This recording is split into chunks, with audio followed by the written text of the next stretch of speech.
Tension ಆಯ್ತೈತ್ ನಂಗೆ.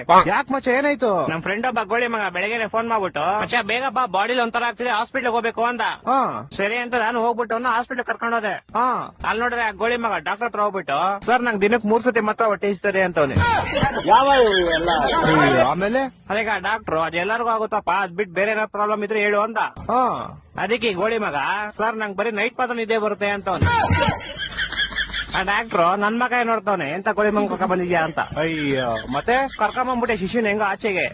ಆಚೆಗೆ ಬಂದ್ಬಿಟ್ಟು ಶಿಷ್ಯ ಹಾಸ್ಪಿಟ್ಲ್ ಎಲ್ಲ ಫುಲ್ ನೋಡ್ಬಿಟ್ಟು ಮಚ್ಚ ಈ ಹಾಸ್ಪಿಟ್ಲ್ ನಂಗೆ ತುಂಬಾ ಸ್ಪೆಷಲ್ ಅಂದ. ಏನ ಸ್ಪೆಷಲ್ ಅಂದ್ರೆ ಮಜ ನೀ ಹಾಸ್ಪಿಟಲ್ ಹುಟ್ಟಿದ್ದು ಅಂದ. ಅದ್ರಲ್ಲಿ ಸ್ಪೆಷಲ್ ಐತಂತೆ. ನಾನು ಸೇಮ್ ಕ್ವಶನ್ ಕೇಳ್ದೆಪ್ಪ. ಮಚ್ಚ ನಾನ್ ಚಿಕ್ಕ ವಯಸ್ಸಲ್ಲೇ ಹುಟ್ಬಿಟ್ಟೆ ಅದೇ ಸ್ಪೆಷಲ್ ಅಂತ. ಒಂದೊಂದಲ್ಲ ಅದ್ ಬಿಡಪ್ಪ ಹೋಗ್ಲಿ. ಮಚ್ಚ ಹುಟ್ಟಿದ ತಕ್ಷಣ ನಂಗೊಂದ್ ಸೀಕ್ರೆಟ್ ಗೊತ್ತಾಯ್ತು ಅಂದ. ಏನ್ ಸೀಕ್ರೆಟ್ ಅಂದ್ರೆ ಮಚ್ಚ ಹುಟ್ಟಿದ ತಕ್ಷಣ ನೋಡ್ತೀನಿ ನೋಡಿದ್ರೆ ನಮ್ಮ ಅಮ್ಮ ಲೇಡೀಸು ನಮ್ಮ ಅಪ್ಪ ಜೆಂಟ್ಸು ಅಂತ.